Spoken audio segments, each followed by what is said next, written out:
If you thought Justice League was a mess, it's important to remember things could have been far, far worse. Back in 1997, Joel Schumacher's Batman and Robin nearly ruined comic book movies forever. All right, everyone, chill.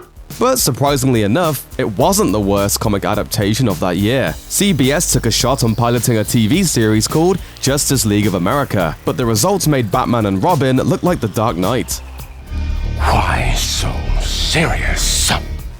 The premise was simple, in fact a little too simple. It centered on Matthew Settle as Green Lantern, alongside Kenny Johnston's The Flash, John Kassir as the Atom, and Michelle Hurd as Fire. These are all characters that have been associated with Justice League in the comics, but the kicker in this adaptation is that they were all roommates and regular people with ordinary problems. It's as if CBS asked for DC's Super Friends meets NBC's Friends. What is the matter with you? In fact, it'd be shocking if that exact phrase didn't come up during a pitch meeting. Justice League of America turned out to be a weird amalgam of an action drama and a sitcom, except the special effects were embarrassing even by 90s standards, and the comedy was downright painful. There were also extremely awkward interview segments with the characters scattered throughout, giving the whole thing a quasi-mockumentary feel that interrupted any semblance of flow it might have had.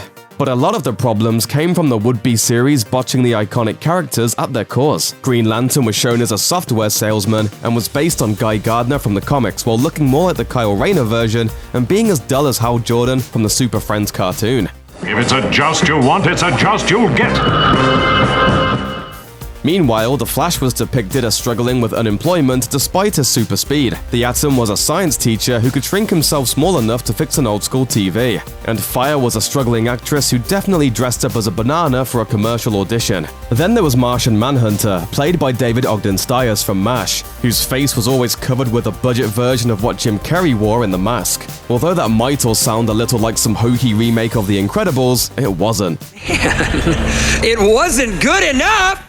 Each character was unlikable in his or her own way, and the plot was even worse. In the episode, the team recruits a new member in ICE, who started out as a meteorologist in the town of New Metro. Yes, that was the actual completely uninspired name of a city from the show. After a freak lab accident gave ICE the ability to freeze things, she worked with the other heroes to take down the villainous Weatherman, played by the late, great Miguel Ferrer. Since the show didn't get past the pilot, it's not clear if the plan was to feature a new villain in each episode, but Ferrer does a serviceable job in one of his trademark bad guy roles, but even that wasn't enough to redeem it. The biggest problem with Justice League of America was that it couldn't figure out if it was a sitcom or something more serious. While modern shows like Arrow, Supergirl, and Marvel's Agents of S.H.I.E.L.D. find subtle ways to use humor as a balance for the darker moments, this show went way too far into family-friendly cheese to ever make anything seem consequential. Justice League of America never hit the air in the US, although some overseas markets may have seen it. However, the pilot still has life thanks to the wonders of the internet and bootleg screenings shown at comic book conventions. But it's not a cult following that's developed in the wake of its modern availability. It mostly just serves as a cautionary tale about half-heartedly adapting beloved comic book characters when you have little to no budget or creative vision.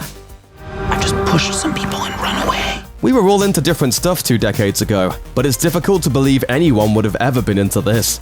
Although Zack Snyder's Justice League didn't do as well as expected at the box office and critics were certainly not kind, it looks like a legitimate masterpiece compared to this show. It has to. Thanks for watching. Click the looper icon to subscribe to our YouTube channel. Plus, check out all this cool stuff we know you'll love too.